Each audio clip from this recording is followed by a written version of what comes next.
a number of things, one of which is what I call our epistemological challenge.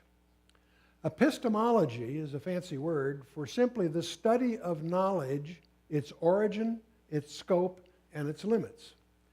If you take that in college, you're wasting your time because it's usually part of the philosophy department, and all they do is massage different definitions of words without dealing at all with tools of how to deal with the understanding what's really true as we try to explore our reality. And so I want to start, when I do this kind of a talk, I usually walk in wearing these beads. But I usually do it just to freak out the sponsors. They wonder, what have they done here? But I want to talk about these beads before we start, because I want to give you an IQ test.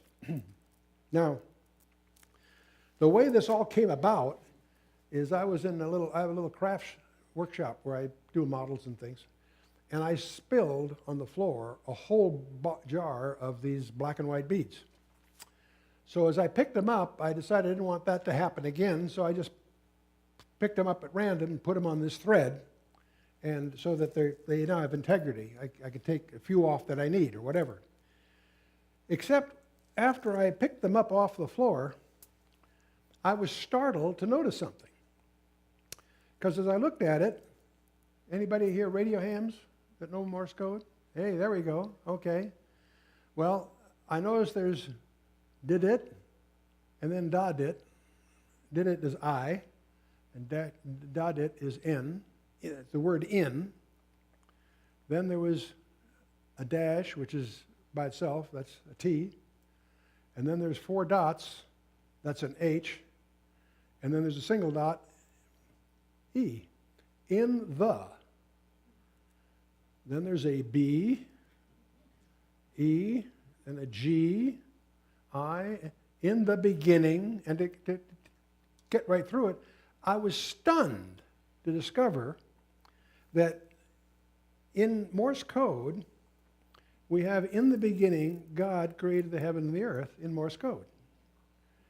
And that all happened by random accident.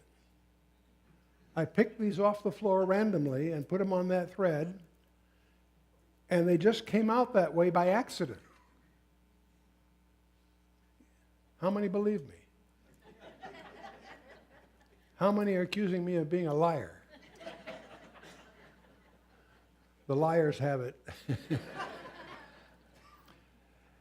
You obviously, if I try to tell you that happened by accident, you know I'm pulling your leg. You know that I'm kidding.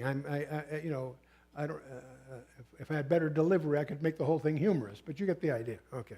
So the probability that this happened by accident is, as far as you're concerned, absurd. It's not a 50-50 chance. It's something far greater than that, right? Well, that's did this happen by chance or by design? I want you to ponder that for a moment. There are 347 beads on this string. Now, there's only 2 types of beads, a black and a white. So I have an alphabet of 2. I have 347 of them, right?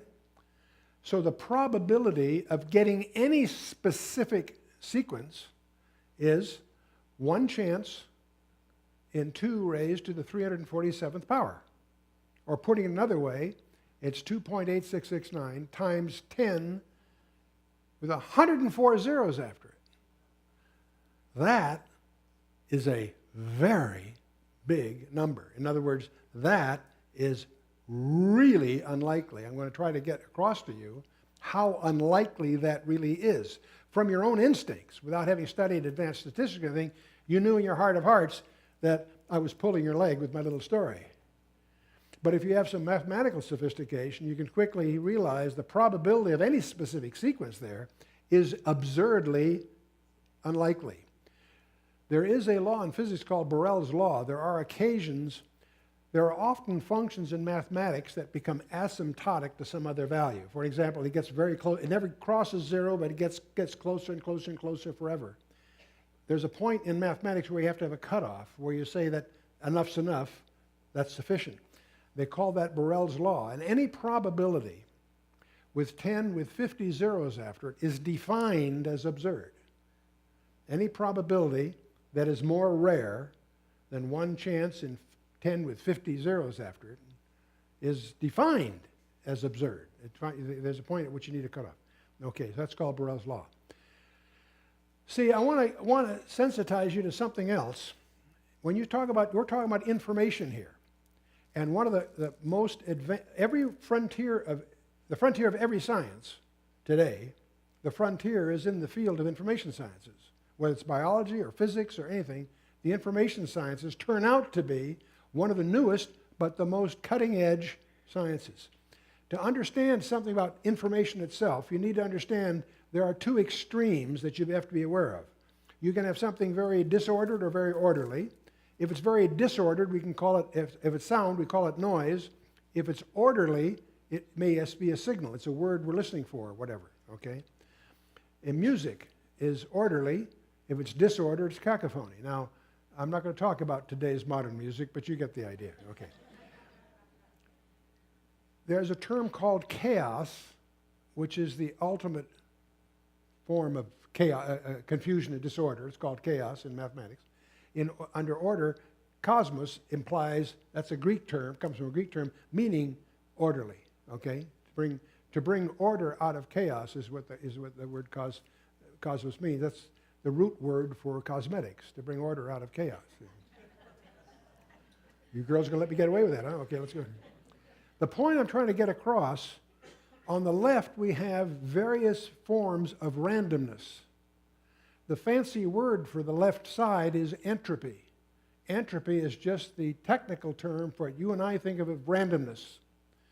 At the right end is when things are orderly, it takes energy and design to make it orderly. There is a basic trend of going from information on the right to entropy on the left. The path of just circumstances, those are opposites, first of all. That's I want you to get across the idea. Information and entropy are opposites. Entropy is total absence of information, okay? If you're an engineer trying to design a communication system, your warfare, you're trying to improve the signal-to-noise ratio. You want to get as much signal and as little noise as possible.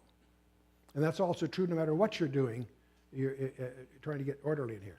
The path intrinsically is always to the left. You spend a Saturday morning cleaning up the garage. How long does it stay that way? A month later, where is it? The hall closet, your locker in school. You spend energy getting it all straightened out, but as time just goes on, it turns to entropy. That's true everywhere in the world, except one place, and I'll come to that. So the information sciences, there are this whole concept of randomness. I'm using that term because it's more familiar rather than the word entropy. One thing that most of us that have had any math in school may not realize it, but we've been taught in what's called deterministic processes. 2 plus 2 is 4, always. 2 is 2, and I'd say 2 plus 3 is 5. I mean, that's deterministic. And there is another field of mathematics that deals with what they call stochastic processes. These are processes that include a random variable. The height of a person. If you're talking about something stranger, you don't know how tall he is. He's likely to be more than 4 feet and less than 7, but he's somewhere in there, right? That's a stochastic variable. So if you can use that in the equation and know that's within certain bounds, it may have certain distributions, you're dealing with numbers that are not deterministic, they're stochastic. Okay. That leads to a discussion called pseudo-random numbers. It may shock you to discover that it's almost impossible to obtain a random number. If you're a scientist that you need a random number for some reason, you've got a challenge before yourself. Back when I was in the RAND environment, in 1955, the granddaddy think tank of them all, the RAND Corporation in Santa Monica, they published a book called 1 Million Random Digits with 100,000 Normal Deviates. Now, the average layman would look at that and laugh. You open that book. That's literally, I was going to bring one, but it's bulky. You open it up, and it's just lists and lists and lists of random numbers. And if you're a naive, untaught civilian, you look at that and you laugh because you think that's ridiculous. Someone paid good money for a bunch of random numbers. No. It turns out it took the most advanced computer arts of that day to generate this product to have some assurance that they really were random. What do I mean by that? The Rand Corporation had access to the most powerful computers of that day, and they made sure that these numbers had no symmetry, had no predictability, had no patterning, that they washed them to make sure they were truly random. No evidence of design anywhere. And in its day, it was a useful tool for certain kinds of scientists and certain kinds of laboratories that needed a supply of random numbers. Turns out if you need random numbers, you got a problem because almost any procedure you use to get one isn't really random. It may look like a random. That's why a proper term is it's a pseudo-random number. But to have a source of random numbers turns out in certain fields of study to be essential for certain experimental situations. And so this book was a tool, a serious tool for serious scientists at that time. And even today in a computer, one of the most complicated things it does is to provide you with a random number. It also will be technically a pseudo-random number because it will be a result of some process, which means it isn't really random. And there's tests for randomness, but the tests really mean there's no predictability. There's no patterning. They're not symmetric. It's not, not an even number of odds and evens, except in some large sample and so forth. And so that's not as trivial as it sounds. I'm going through this to get across to you how the defining characteristic of a collection of random numbers is what? The total absence of design. I want to get that across to you because we live in a culture that astonishingly attributes design to randomness. Design in nature is treated as random. We were all the result of a cosmic accident.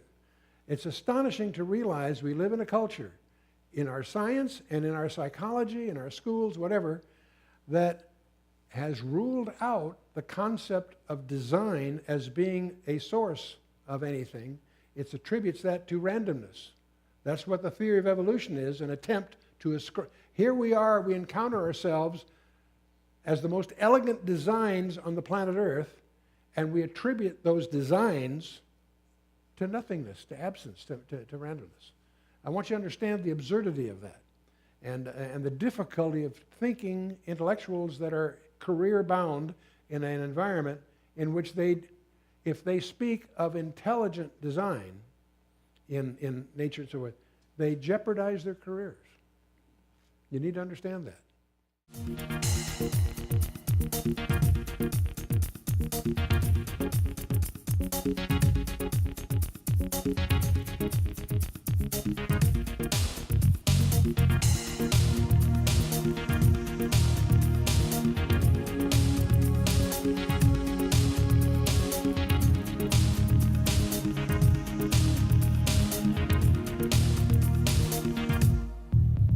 Is massage different definitions of words without dealing at all with tools of how to deal with the understanding what's really true as we try to explore our reality. And so I want to start, when I do this kind of a talk, I usually walk in wearing these beads. But I usually do it just to freak out the sponsors. They wonder, what have they done here? But I want to talk about these beads before we start, because I want to give you an IQ test.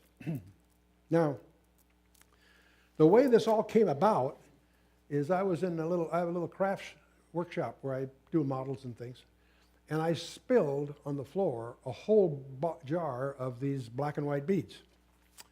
So as I picked them up, I decided I didn't want that to happen again, so I just picked them up at random and put them on this thread, and so that they now have integrity. I could take a few off that I need or whatever. Except after I picked them, and then there's a single dot, E, in the. Then there's a B, E, and a G, I, in the beginning, and to get right through it, I was stunned to discover that in Morse code, we have in the beginning, God created the heaven and the earth in Morse code. And that all happened by